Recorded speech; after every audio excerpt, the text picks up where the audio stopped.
I was probably too young to understand the significance of Event Horizon when the Paul W.S. Anderson movie was released back in 1997. Of course, the years added more cosmic horror experience, and I learned to appreciate the cult classic. But unfortunately, the movie failed to create a franchise with frequent sequels to expand the lore. However, after all these years, it finally seems to be a good time to be an Event Horizon fan, because there have been two very impressive comic book follow-ups.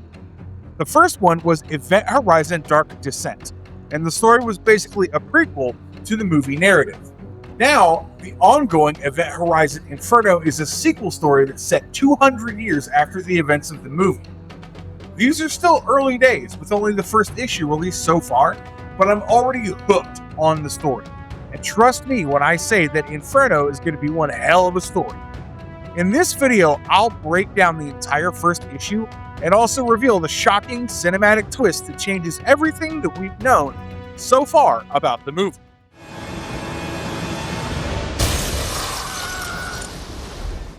Event Horizon Inferno sets the tone perfectly to unleash otherworldly terror. Since Event Horizon Inferno is a sequel to the movie, I guess I'll start you off with a quick gist of all that happened in the film. So a starship named Event Horizon was sent to explore the outer limits of the solar system, but it disappeared mysteriously, and 7 years later, in the year 2047, it suddenly returned. Now, a rescue crew is sent with the task of exploring the reappeared Event Horizon after they pick up a transmission from the ship. However, the rescue team find out soon enough that there's a sinister force at work here, and some unspeakable evil has been brought back. There were only 3 survivors among the rescuers, including Stark, Cooper, and Justin. The prequel comic series established Paimon, the King of Hell, as the primary antagonist responsible behind the sinister occurrences. And now the evil saga continues with Inferno. I love it when a story introduces the big bad villain early and it leaves an impact. That's precisely how Event Horizon Inferno starts off in the very first panel. It shows the rise of the big bad through tragedy that shaped his thinking. A man is shown contemplating his philosophy of death after watching the suffering of his mother dying from cancer. He hears her crying out in pain in her room as she pleads with God to ease her suffering, but there are no divine blessings here. The man considers this to be pathetic because he believes in bartering for something instead of asking for something. He admires his father, who has done the same to build their company and wealth. Now, he and his brother want to have nothing to do with death, and he prefers to deal with the devil for immortality. Then the context is revealed, and it's terrifying, because we see a girl named Skylar tied to a chair, and the man from earlier turns out to be a young boy. He's conducting some sacrifice ritual, and the 15-year-old is named Daniel Durante. He and his brother Benedict Durante are prepared to slaughter the poor girl, and the ritual is a complicated one that has no room for errors. Just as Daniel begins to read the ritualistic verses addressed to the King of Hell, Paimon, their ritual is interrupted by the butler. It turns out that Skylar is actually the butler's daughter, and he saves her, much to the disappointment of the brothers, who believed that they were so close to achieving immortality by sacrificing her. Now, this whole segment is only a prelude, and the story begins in the present, where Daniel Durante is 52 years old. He's the owner and CEO of Earth's largest space travel corporation, and he's up to something sinister once again. What is the new mission all about, and how does number 1 establish Daniel Durante as an evil mastermind? Well, it's not surprising that the whole Daniel Durante story arc actually ties up with the mysterious spaceship Event Horizon. First, he tells his crew the story about Event Horizon, where a scientist named William Ware designed the ship to travel vast distances with his gravity drive technology that generated black holes to travel through. This made space journeys a lot faster, and even though the technology is 200 years old now, nobody's been able to replicate it. Daniel Durante knows all about the fate of the rescue team that disappeared as well, but his main focus has remained on the technology that might be a major breakthrough for his space travel company. He considers this to be no less than a treasure, and for years he has searched for the mysterious Event Horizon before finally finding what remains of the spacecraft. He tells everyone that he intends to use the technology to take humanity to the outer reaches of the cosmos, but given his background into the occult, I wonder what he's hiding. He sends in a team of space marines, hired specifically for the mission, as they set out to explore what's now half of the original Event Horizon. This also gives us a quick introduction to the crew members, and what's worth noticing here is that almost everyone out here is here out of compulsion or something dark about their past. For instance, Sergeant Rob Crowley, who's from the UK, is 47 years old, but he can't afford to retire. The medical officer Yang Zhu is from China, and she's here to support her parents who lost everything to a crypto scam. Then we have Corporal Melissa Drake, who's 26 and from Mexico, and she's working to raise money for her niece's liver reconstruction surgery. Private Billy Huxton is simply an unemployed young man here to make a living. And Corporal Peter Powell is here after being in some serious debt and legal issues. There's also a guy named Private Koji, who lives in a synthetic body on hire from Durante.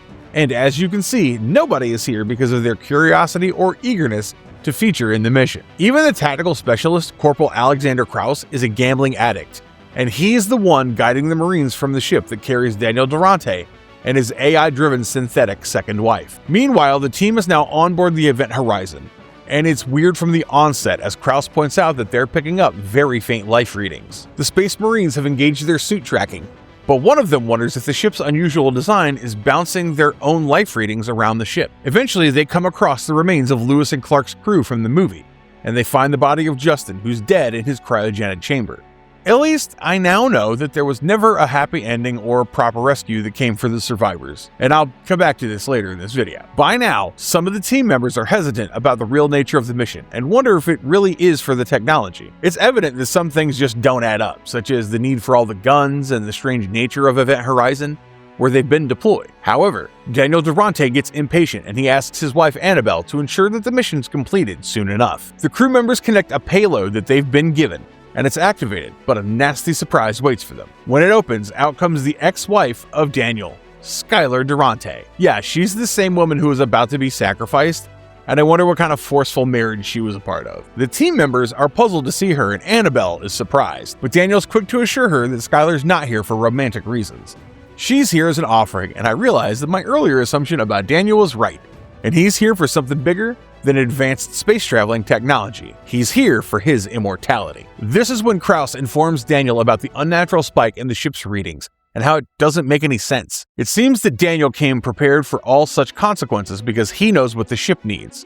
It's remained dormant for all these years, and now it needs a sacrifice in the form of Skylar. He reveals that the ship is alive and is slowly waking up. By now, Krauss realizes that no amount of money is worth putting so many lives in danger, and he refuses to be a part of the mission. Krauss even threatens to pull his men out, but it's evident that Daniel wouldn't allow his plans to be derailed. Without batting an eyelid, he just orders to take care of the descent, and she decapitates Krauss immediately. As for the team members in Event Horizon, they're doomed to say the least. Private Huxton and Endo are sent to locate and secure the bridge, and they all discover that their connection to Krauss has been cut off. Also, Huxton and Endo discover that the window by the bridge is intact even though there's broken glass on the floor. Moreover, there's another shocking discovery when they find out that the navigation is back online and that they're moving towards Neptune. As they stand there in confusion, wondering why the ship is taking them there, a voice answers that the ship is taking them home. Everyone is startled as the most unexpected person walks in. It's Lieutenant Stark from the movie, who's now 232 years old. Somehow, she still looks the same,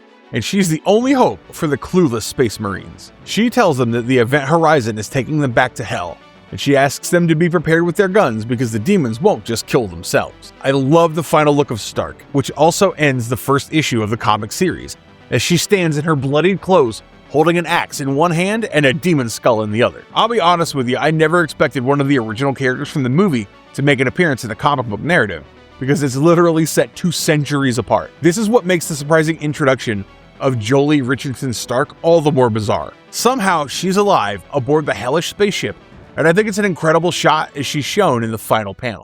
How does this change our entire perception of Event Horizon's ending? Well, the sudden appearance of Jolie Richardson Stark in the comic series is more than just a mere cameo, because it has larger implications, especially on the events of the movie. You'll understand this better once I get deeper into the entire scenario. You see, the first issue doesn't really reveal any more details about her presence, but the preview for Event Horizon Inferno number 2 sheds some light in this regard. It's revealed in this preview that Stark is the only survivor of the vessel. If you remember the ending of the film, there were 3 crew members who were lucky enough to make it to the escape shuttle of Event Horizon. The 3 crew members were Stark, Justin, and Cooper. In Event Horizon Inferno, we learn about the fate of Justin, who was already badly injured during the events of the film. He died in his stasis pod, but the fate of Cooper was never really out in the open and still remains a mystery. The fact that Jolie Richardson Stark is alive is definitely out of the ordinary, and I really hope that there will be more than just random plot armor to explain it. I mean, she's running around 200 years later and killing demons apparently.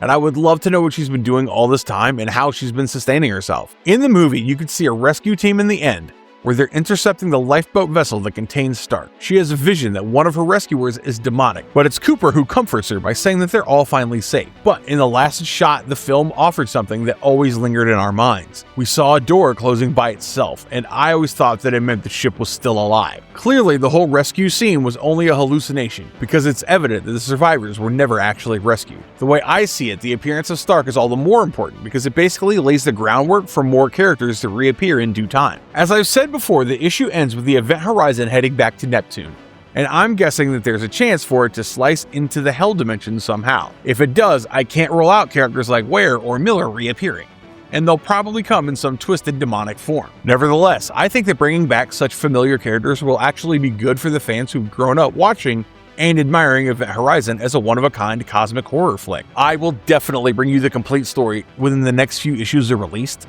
but as of now, it's safe to say that this has been a solid start. After reading Event Horizon Dark Descent, my expectations are high for this one, and so far, it's been a promising beginning to what can well be another very impressive comic series expanding on the lore. I'd love to hear from you in the comments below about your thoughts on the story of Event Horizon Inferno so far. And also, let me know how you like this one to end. If you appreciate any of our efforts to bring you content like this, please hit the like and subscribe buttons, and then ring that notification bell so you don't miss any future videos from us, including the continuation of this comic series. Stay safe, have a great day.